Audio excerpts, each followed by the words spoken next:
Hello everyone, in this video we are going to discuss point number 3 of class 10. ठीक है, तो class 10 CBSE.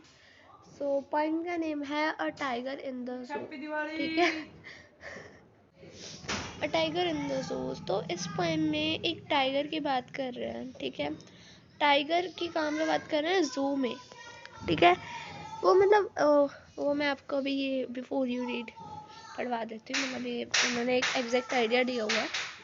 This poem contrast a tiger in the zoo with a tiger in its natural habitat. contrast का मतलब होता है comparison करना. ठीक है, तो इस poem में कंपैरिजन किया गया है टाइगर एक टाइगर जो कि जू में है और एक टाइगर जो कि अपनी नेचुरल हैबिटेट यानी कि अपने फॉरेस्ट में है. ठीक है, the poem moves from the zoo to the jungle and again back again to the zoo. poem में ठीक है जो स्टांसेस गिवन है उसमें पहले जो टाइगर है वो जू में होता है, फिर स्टांजेस में वो जंगल में होता है, फिर वापस वो जू में आ जाता है. ठीक है, तो हम इसको पढ़ेंगे और हमें ये बताना है कि किस स्टैंजा में टाइगर जू में है और किस स्टैंजा में वो फॉरेस्ट में है. ठीक है, सो पोएम स्टार्ट होती है. He stalks in his vivid stripes, the few steps of his cage on pads of velvet quiet in his quiet rage. ठीक है, वो कहते हैं stalks मतलब walks. ठीक है, स्टॉक्स मतलब वॉक्स. ठीक है, इन अ प्राउड वे. ठीक है, he walks in his stalks means walks in his vivid stripes. vivid means clearly different. clearly मतलब आपको clearly visible हो रहा है. ठीक है, कोई आपके पास पैटर्न है तो आप उसको clearly डिफाइन कर सकते हो कि कहाँ पे कौन सा कलर है. ठीक है, मीन्स विविड स्ट्राइप्स का तो आपको पता है कि जो टाइगर होते हैं उनके ऊपर स्ट्राइप्स होती हैं ब्लैक कलर की. ठीक है, तो few steps of his cage कि कह रहे हैं कि वो क्या कर रहा है, वो वॉक कर रहा है अपनी विविड अपनी डिफरेंट क्लियर स्ट्राइप्स के साथ. ठीक है, the few steps of his cage अपनी केज में वो वॉक कर रहा है. उसके केज को जो फ्यू स्टेप्स हैं, थोड़े से स्टेप्स हैं, वो उनमें वॉक कर रहा है. On pads of velvet quite. Pads उसके पंजे of velvet quite. Velvet means velvet मतलब वेलवेट के साथ उसे कंपेयर किया गया. उसके पैरों को वेलवेट के बने हुए से कंपेयर किया गया है. ठीक है, क्वाइट मतलब वो क्वाइटली कर रहे हैं. In his quiet rage. तो यहाँ पे क्वाइट रेज का क्या मतलब है? क्वाइट रेज का ये मतलब है कि जैसे उसका रेज क्या हुआ, उसकी रोर हुई, उसका जो अंदर वाला जो गुस्सा हुआ जो टाइगर्स का नॉर्मली होता है. ठीक है, तो रेज का मतलब कि उसका जो अंदरूनी गुस्सा. ठीक है, in his quiet rage. Quiet rage का मतलब ये है कि जैसे वो उसके अंदर कैद है. ठीक है, वो जैसे उसके अंदर कैद है तो उसका वो कॉन्फिडेंस वो शो नहीं कर पा रहा. क्वाइट रेज का मतलब ये है कि वो क्या कर रहा है. He stalks walks in his vivid stripes. ठीक है, वो वॉक कर रहा है the few steps of his cage on pads of velvet quiet in his quiet rage. तो आई थिंक आपको ये पैरा अंडरस्टूड हो गया होगा. आप एक लाइन का मतलब समझिए और एक बार इकट्ठे पढ़ लीजिए तो आपको समझ आ जाएगा. ठीक है, नेक्स्ट पैराग्राफ इज. तो इस केस में वो कहाँ पे है, ये इस केस में वो कहाँ है, ये जू में है. ठीक है, नेक्स्ट पैराग्राफ देख लेते हैं.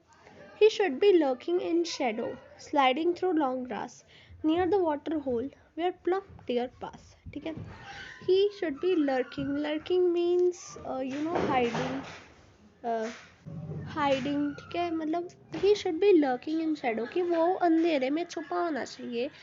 स्लाइडिंग थ्रू लॉन्ग ग्रास, वो लंबी लंबी घास में से चलता हुआ. Near the water hole. ठीक है, पानी के साथ में. Where plum means fat. Plump deer pass. ठीक है, तो बेसिकली इसका क्या मतलब है, इसका मतलब ये है कि वो यहाँ पे जंगल की बात कर रहा है कि टाइगर वो है. वो कह रहे हैं कि वो कैसा होना चाहिए, वो शेडो में छिपा होना चाहिए. क्यों होना चाहिए? ठीक है, वो मतलब लॉन्ग ग्रास से निकलता हुआ वो शेडो के पीछे छिपा होना चाहिए. ठीक है, और पानी के साथ छिपा होना चाहिए जहाँ पे जब डियर है वो मोटा डियर जब पानी पीने आएगा तो वो उसे प्रे कर ले. ठीक है, उसको हंट कर ले. तो इस केस में वो कहाँ पे है, इस केस में वो है जंगल. ठीक है, सो नेक्स्ट आते हैं. नेक्स्ट स्टांजा में क्या हो रहा है. He should be snarling around houses. Snarling means वहाँ पे आपको मतलब क्या बना यहाँ पे ग्लॉसरी में makes an angry warning sound. ठीक है, स्नार्लिंग जैसे आपको पता ही है, जैसे टाइगर्स रोर करते हैं, तो वही उन्होंने यहाँ पे लिखा हुआ है, he should be snarling around houses, कि वो कहाँ पे होना चाहिए, वो हाउसेस के जो साथ में है ना, हाउसेस के बीच में वो स्नार्ल करना होना चाहिए, वो रोर करना होना चाहिए। एट द जंगल्स एज, जंगल की एज पे, जंगल के किनारे पे, bearing his white fangs, his clause, terrorising the village. ठीक है, उसके जो वाइट फैंग्स हैं, उसके जो क्लॉज हैं, उसके पैर हैं, वो क्या कर रहे हैं, टेरराइजिंग द विलेज, वो विलेजर्स को डरा रहा हो। ठीक है, तो इस केस में भी कहाँ पे है, जंगल में। ठीक है, सो नेक्स्ट स्टैंजा पे आते हैं। तो इसमें क्या है कि इस स्टैंजा में ये है कि वो हाउसेस के पास में स्नाल करना चाहिए, एक एंग्री नॉइस बना रहा होना चाहिए जंगल की एज पे। ठीक है, बेयरिंग मतलब शोइंग हिज वाइट फैंग्स, ठीक है, हिज क्लॉज, ठीक है, टेरराइजिंग विलेज, के विलेज को डराता हुआ। But he is locked in a concrete cell, but वो एक कंक्रीट मीन्स सीमेंट सेल में लॉक्ड है। हिज स्ट्रेंथ बिहाइंड बार्स, उसकी जो भी स्ट्रेंथ है, ठीक है, उसकी जो भी ताकत है, वो उन बार्स के पीछे। ठीक है, जैसे पिंजरा ऐसा होता है ना, तो इन्हें बार बोला गया, बार्स के पीछे जो है दबी हुई है। Stalking the length of his cage, के वो अपने केज की लेंथ नाप रहा है, मतलब वो केज में ही है बस। इग्नोरिंग विजिटर्स, कि इस केस में जैसे वो विलेजर्स को डरा रहा था, ठीक है, वो दिखा रहा था कि ही इज़ पावरफुल, बट इस केस में उसकी जो स्ट्रेंथ है वो सारी उस पिंजरे में कैद हुई हुई है। ठीक है, और इसलिए वो विजिटर्स को इग्नोर कर रहा है। ठीक है, तो ये दोनों आपस में रिलेटेड हैं पैराग्राफ्स, और ये दोनों भी आपस में रिलेटेड हैं। ठीक है, ये दोनों, these two. So last paragraph में क्या है, he hears the last voice at night, patrolling cars, and stares with his brilliant eyes at the brilliant stars.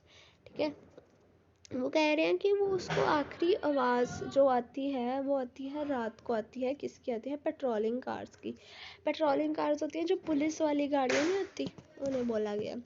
And stairs with his brilliant eyes, फिर और अपनी आंखों से वो देखता है किसे, एट द ब्रिलियंट स्टार्स, उन स्टार्स की तरफ देखता है, एट एक होप कि वो कभी ना कभी तो इस पिंजरे से बाहर निकलेगा। तो इसके पॉइंट कौन है, लेस्ली नॉरिस। तो आप ये पॉइंट, आई होप आपको ये पॉइंट की एक्सप्लेनेशन समझ में आ गई हो। So thanks for watching my video, thanks for watching, bye bye.